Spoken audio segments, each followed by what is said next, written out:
好啦，今日咧，我哋榴蓮俱樂部咧就請嚟一位朋友啦。咁啊，呢位朋友咧，大家可能以前咧喺香港嘅財經節目入邊咧都會留意到佢啦。咁啊，亦都唔會對佢陌生。咁我自己本身咧都認識咗佢好多年。咁啊，以前佢咧經常喺呢個香港嘅電視嘅財經節目啊，講下譬如啲市場啊、投資嘅分析嘅。咁但係呢十年咧，佢呢十幾年啦，佢就反而將個重心放咗喺呢個理財教育上邊。2015年咧，仲成立咗一間嘅慈善機構，叫做理財啟妙。咁今日咧，我哋好開心請到理財啟妙嘅聯合創辦人 Edmond 上嚟，同我哋傾下佢究竟而家做緊嘅理財教育啦。咁 Edmond，我哋歡迎你啊！Hi Shirley，Hi 大家好，係啊多，Edmond 啊，其謝晒你實我係啦，嘅邀請。係啊，我諗 Edmond，我識你都好多年啦。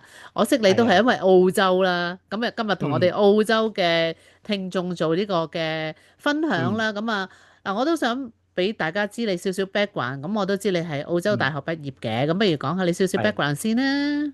好啊。我喺墨爾本大學畢業嘅，好耐下啦，1988年畢業。咁當時係主修經濟。我大部分同學咧，特別係嚟自亞洲區咧，即係包括香港、台灣。當時好多台灣、新加坡啊、泰國等等，全部都係讀 major 喺 accounting，得我一個 economics。所以讀完之後咧，大家都會做晒專業嘅會計師，只係我一個留喺證券或者金融行業咯。嗯，你都好專業啦。嗱，其實頭先你講啦，其實好多人都知道你喺金融行業做咗好多年啦，都超過，我講唔講得你超過幾多年㗎？三十年啦，係啦，咁可以超過。講嘅。超過30年啦，咁啊嗱，我知道你嘅十幾年前開始咧，就開始做你嗯呢個理財教育啦。咁啊，2015嗯年咧就同3位朋友咧成立咗呢個理財啟妙嘅。咁啊，我嗯反而想問下，點解你會突然間當初有一份高薪厚職喺一啲咁大嘅投資銀行入邊做，點解會突然間有一個裸辭嘅做法咧？啊，我哋幾個好朋友咧，其實就係加埋我係四個嘅。咁我哋2008年有呢個諗法，大家坐低，我記得喺一間 cafe 嗰裏面傾下偈咯。大家都有呢個諗法，所以我哋2010年咧就出咗一本親子理財嘅書，叫做從1元開始。親子理財咧，我哋叫 financial parenting，咁就係教家長，家長自己教仔女，咁呢個係特別有效嘅方法嘅。嗱，咁我知道你冇做呢個呢啲投資銀行之後咧，就去搞理財教育啦，仲去讀，嗯，仲去呢個香港教育大學度讀埋個博士啦，研究呢個理財教育，咁啊仲設計咗一個叫做 4S 嘅理財課程。咁可唔可以好簡單話俾我哋聽，究竟呢個課好。程咧主要係點樣教小朋友或者同埋啲青年人教佢哋做啲乜嘢嘢嘅咧？我嘅論文咧以3期嘅追蹤研究，實證有效。咩叫3期呢？第一期就係分兩批，一批有上 4S 課程，一批未上。第二期咧上完就係一個對比。咁當然學過有好啦。咁第三期咧係點樣做呢？就係隔咗3至6個月之後，睇佢哋嗰個轉好嘅程度可唔可以維持。所以個叫3期嘅追蹤研究。咁實證有效啦。咁我哋呢個課程呢，就係以教學法喺6間小學設計呢個 4S 課程。至於俾中學呢，有另外一個 4S 課程嘅研究做出嚟。嗯，喂咁嗱，你最初2015年開始就教第一間學校啦，嗯咁而家去到聽你講都有成90幾間嘅中小學，嗯。咁同最初你哋啱啱開始嘅時候，而家你哋嘅工作有冇咩變化，或者當其時啱開始會唔會都好困難去打入呢啲傳統嘅學校呢？困難當然會有㗎啦。咁但係我哋都講一講，我哋2015年成立咧就教咗第一間嘅中學，到依家咧又有90間嘅中小學，再加多10間咧就係接近10%，就係全香港嘅中小學，即係講緊官立同埋津貼學校加起上嚟。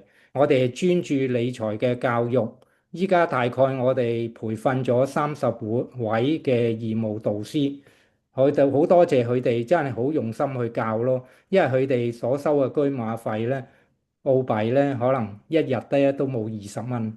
啊，咁真係係啊。出個心喎，佢哋真係。係啊，出個心，佢哋真係認同同埋支持呢個兒童理財教育。我哋亦都好重視每一次嘅教學經驗同埋改善嘅地方，所以我哋喺2020年呢，我哋就係邀請咗幾位退休同埋現任嘅校長加入我哋嘅課程委員會，希望優化呢個教育咯。咁另外咧，雖然我哋 4S 課程就係以研究做基礎，就唔應該係隨便改變嘅內容，但係我哋隨住個環境氣候變化咧，我哋新增咗啲課程內容，例如我哋喺 Covid 開始新嘅教學模式，我哋有教家長，除咗學生之外。我哋亦都加入咗啲新嘅理財活動，例如攤位理財嘅攤位遊戲，增加趣味性，等學生係學習之外咧，亦都可以有趣味性增加咯。嗯，頭先聽你講啦，其實教埋家長都好緊要，因為可能有陣時嗯，家長都自己好混亂嗰啲理財都冇錯。係啊，會唔會有啲去教成人嘅時候同教小朋友會唔會有咩唔同咧？一定有嘅，因為教成年人呢，譬如我哋講個例子啦，我哋同積金局、MPFA 同埋勞工處嘅 Labour Department 其實合作咗已經超過10年啦。每一年固定嘅時間，大概喺暑假同積金局咧就差唔多係每一年咧入5間大學，咁就係教幾多學生咧？大概教200至300個學生，咁佢哋係大概年齡咧，即係當然係有讀緊書啦，亦都有出嚟做緊嘢，所以平均係18歲至到29歲之間嘅學生。咁我哋教呢啲學生咧，如果你話逐樣逐樣教佢咧，可能佢哋覺得悶嘅。譬如你要儲錢啊，儲錢係好重要，但係如果你講得太多關於點樣儲錢、點樣使錢咧，佢哋覺得吓，你唔係教我投資咧。所以我哋係講分辨投資與投機嗰部分咧，我哋就個篇幅係增加好多咯，令到佢哋明白原來點解要學習投資咧，因為個通脹咧喺30-40年之間咧就食咗個購買力70%。即係換句話講咧，如果你30-40年前咧，你存喺銀行10萬蚊好，你今日淨係得返3萬蚊。呢個唔係淨係香港有呢個情況，因為頭先我哋嘅數據咧就係香港嘅統計處。如果澳洲咧應該有50-60%，即係換句話講咧，你30-40年咧就唔見咗一半或者以上。咁嗯。所以我哋教小朋友咧同埋青年人咧就好明顯嘅有分別嘅。嗯，嗱，頭先你都講過你哋都有教中學啊、小學啦，咁但係譬如頭先你都有提過啦，哇，好 challenge 就因為中小學咧，佢哋都好緊張佢哋啲課程啊，同嗯。埋佢哋啲大考嗰啲考試嘅公開考試。咁而家其實你哋譬如中學嘅話，你哋會 target 邊一個年級，或者小學你哋會 target 邊啲年級嘅小朋友咧？你個問題問得好好啊！我哋小學生咧就係靠教初小啊啊初高小啊，係教高小，因為我哋嘅做嘅研究咧就係主要係集中係4年班嘅學生，大概平均嘅年齡咧9.3歲。咁即係我哋做研究嘅時候咧，睇咗一個少年人、兒童、青少年咧，佢哋大概喺9歲嘅時候咧，佢哋個邏輯思維咧都係相對係發展得更加好啲。數學嘅明白咧，亦都唔係淨係得加減乘除，佢哋個推理亦都係進步好多。咁所以我哋就係設計嘅課程咧，就係俾高小。俾小4或者小5咯，當然小6都可以參加，但係小6咧可能佢哋個課程為咗考中學咧，可能佢哋就要花多啲時間係集中係讀書嗰方面。關於中學咧，我哋就係教初中。初中係咩意思咧？中一、中二，因為我哋點樣教初中咧？其實啱啱入咗中學咧，啲小朋友咧，其實成個環境都改變晒。譬如間中學嘅校舍相對大好多，咁朋友之間互相請食嘢，或者一啲 social networking 等等都係多好多咯。咁所以佢哋到時咧，亦都需要有增加佢哋嘅理財技能，識得點樣人哋請我食5次，我起碼醒翻3、4次啦。咁例如呢啲，咁所以零用錢方面咧，我哋建議咧就係家長咧喺初中咧就係差唔多一定要俾㗎，因為我哋成日強調一點，教理財咧就唔係淨係把口講嘅，係一定有實踐嘅。就好似游水一樣，你唔可以話游水，你俾咗錢就係叫個教練你落去游水啦。我自己嘅仔女喺池邊睇住就會識，唔會識嘅。咁所以理財亦都一樣，通過零用錢或者利是錢咧，先至可以學識嘅。嗯，係喎，你咁樣講咧，即係初中開始，即係由小學去到初中，佢哋就已經可能有機會已經出去食飯，或者小學時間就好少有機會出去食飯，可能就嗯。會使大咗噶咯，出去食飯嘅時候。係啊，使大咗係咩意思呢？譬如依家係好多電子消費嘅時代，研究講咗俾我哋聽咧，電子消費咧，由於冇金錢嘅關係，即係冇俾現金嘅關係咧，咁所以好多時使大咗幾多倍咧？大概係6至8倍嘅。咁嗯。所以呢一點要提醒啲家長，要提醒自己嘅仔女咯。你成日使錢你要睇住有幾多食飯嘅錢或者零用錢，咁就唔可以使多。嗯，咁係咪即係其實用 cash 會好啲咧？好過去 tap tap tap tap 攞卡去 tap 咧？其實翻唔到Stone Age 嘅時代嘅，但係我哋如果喺香港計呢，或者喺澳洲計呢，我哋就係認為，如果佢係有搭巴士，如果佢又需要俾錢，俾張卡佢，淨係搭巴士。如果你俾零用錢佢呢，就係最好俾現金，咁就分開咗用錢呢係分開兩方面咯，就唔好太過混淆咯。嗱，頭先你都講過啦，都提議啲家長可能早少少都俾啲小朋友開始有零用錢。咁其實係嗯。咪真係真係你哋嘅研究發覺，真係，喂8、9歲佢哋都已經可以開始做呢個理財噶咯，已經做呢個理財教育咯。我諗你嘅問題就係話點解唔等遲啲啊？係咯，即係講大出啲先啦。家長有一啲提問，好多家長咧都係問點解我要咁早俾我小朋友學理財啊？可能我哋都未俾零用錢佢，係咪等到佢讀大學甚至冇出嚟做嘢先至俾佢哋自己去學理財呢？其實根據研究咧，同 OECD 咧就係經濟合作與發展組織。佢哋已經講咗，理財能力咧係一種生活技能，應該係從小開始。如果係等到15、16歲咧，唔係冇時間教，冇機會教，但係佢哋嘅價值觀同埋一啲觀念、概念、習慣等等，已經好難改變。你話可唔可以改變？係可以，但係一定唔係透過學校、老師或者家長嚟到改變，係佢同輩之間嘅改變咯。咁但係我哋亦都做嗰個調查，我哋攞咗800個問卷喺一間中學裏面，其實唔係有喺4間中學裏面大概係15歲半左右啦。咁呢班同學咧，我哋問佢哋一啲問題，你有冇一個良好習慣？你譬如你有冇儲錢儲蓄嘅習慣？佢哋竟然係有50.5%，接近51%就話我冇儲啊。問佢哋儲錢重唔重要啊？冇諗過，一啲都唔重要，或者完全唔重要咯。咁所以變咗，如果係呢個係有個代表性，其實係有個代表性嘅，係有代表性嘅話咧，作為父母咧，就係真係要早啲教自己嘅仔女咯。嗱，頭先你一直都講啦，其實你哋都好專注去做呢個理財教育啦。你都有講過啦，頭先你哋你啲課程入邊咧都有品德教育嘅元素。咁不如可唔可以講下你哋教理財嘅時候點樣可以教埋呢個品德教育咧？我好感謝係香港教育大學因為我讀嗰個學系咧就係叫兒童家庭教育學系。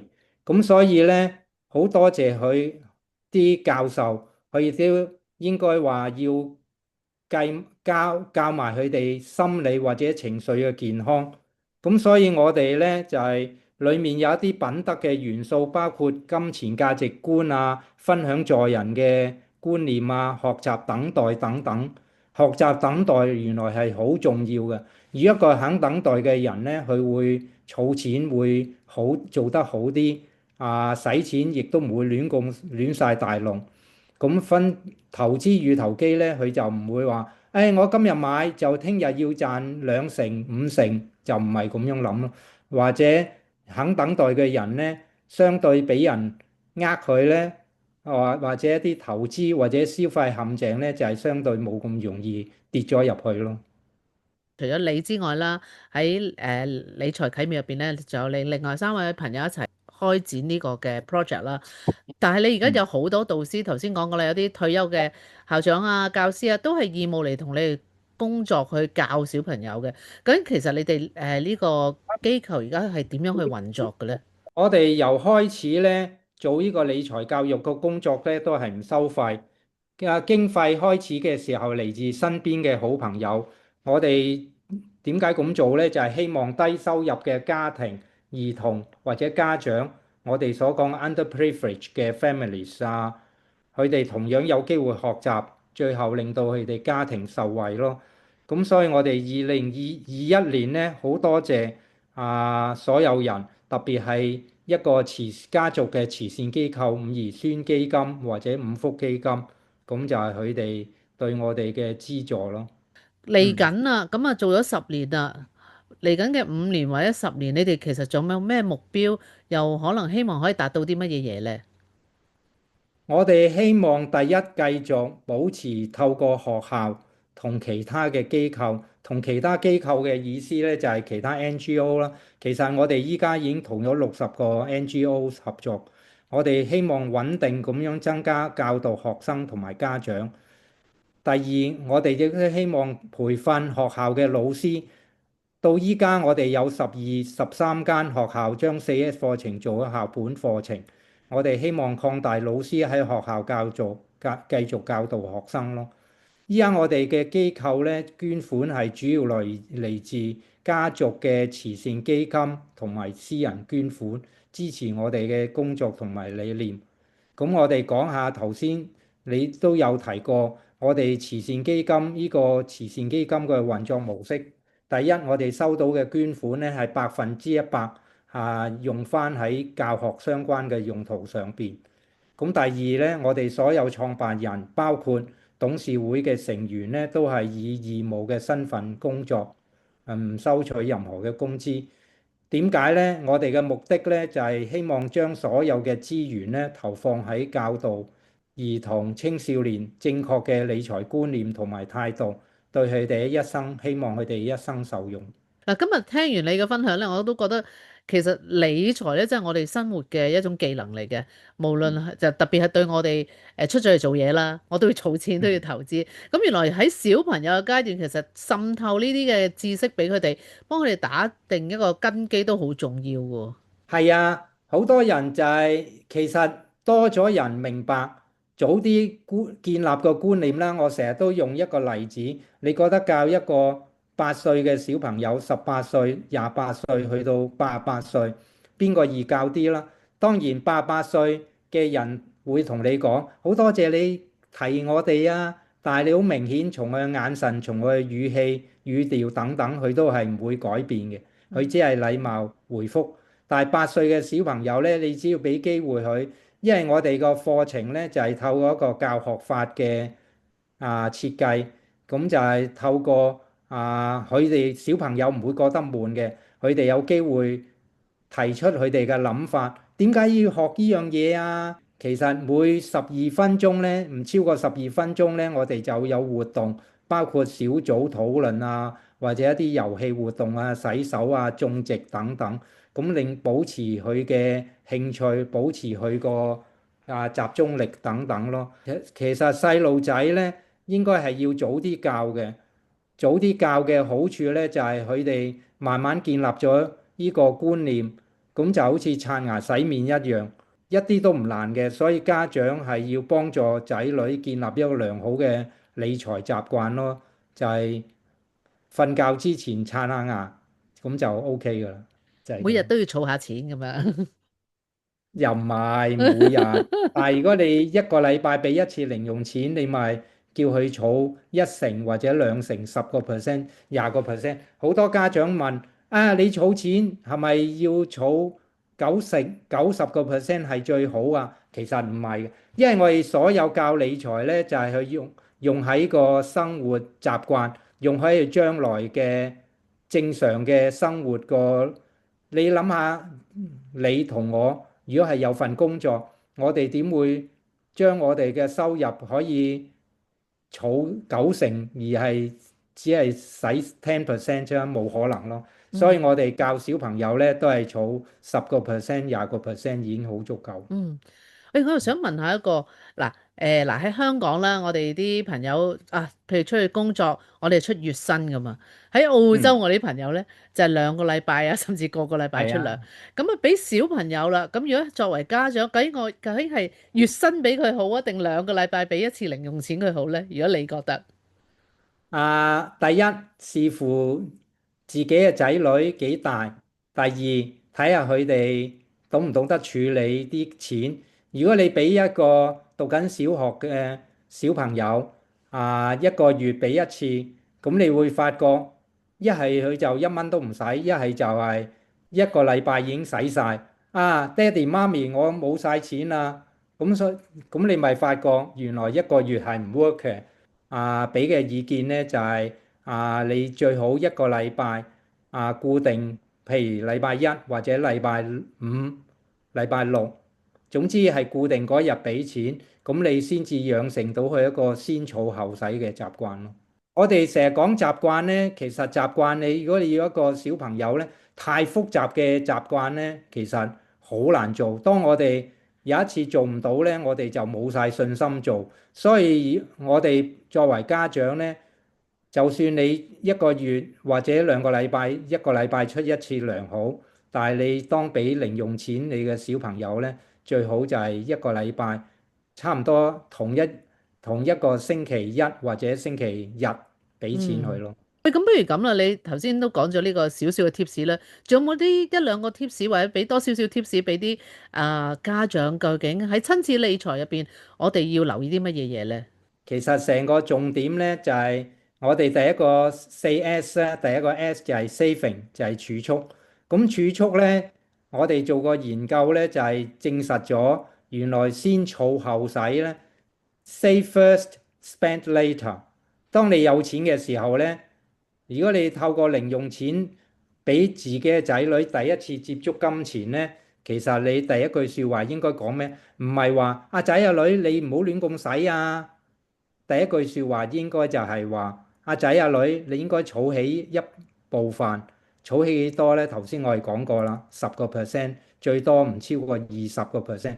但係你以後枕住咧，除非你嘅零用錢好明顯係增加或者減少，作出好明顯嘅增加減少，否則嘅話咧就係繼續維持10%或者固定嘅20%。如果儲10%又真係唔難嘅喎，應該係。其實一啲都唔難嘅。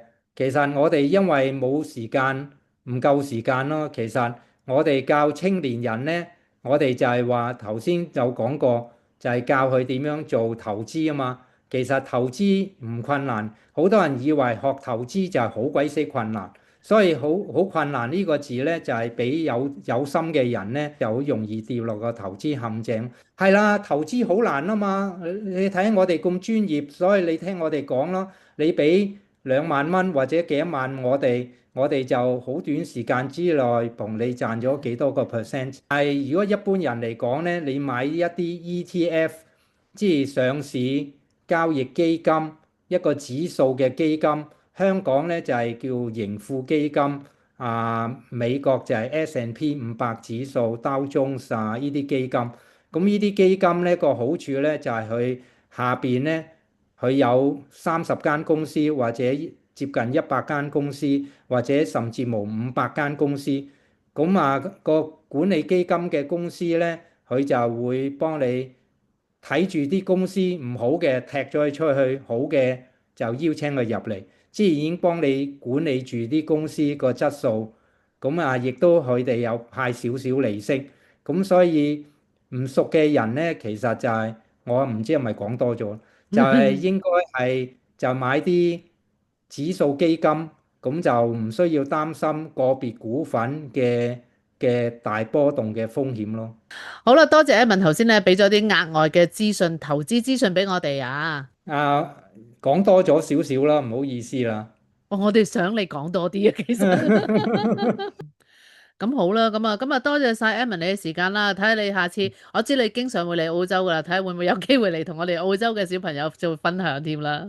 非常樂意啊，多好啊，謝晒，多謝好啊，晒。咁啊睇下嗱，再遲啲如果你哋理財啟妙，仲有啲新嘅發展方向咧，可以同我哋聽眾再分享嘅時候，歡迎你隨時上嚟同我哋分享啊。希望一兩年內我哋有啲新諗法嘅，但係係未成事唔敢講啦。，OK，咁唔緊要啦，你 OK，有新好諗法再話俾我哋聽啦。，OK，多謝晒，好啦，咁啊，今日多謝晒 Evan 啦，咁不如我哋同大家嘅聽眾講聲拜拜啦，拜拜拜，thank you。拜。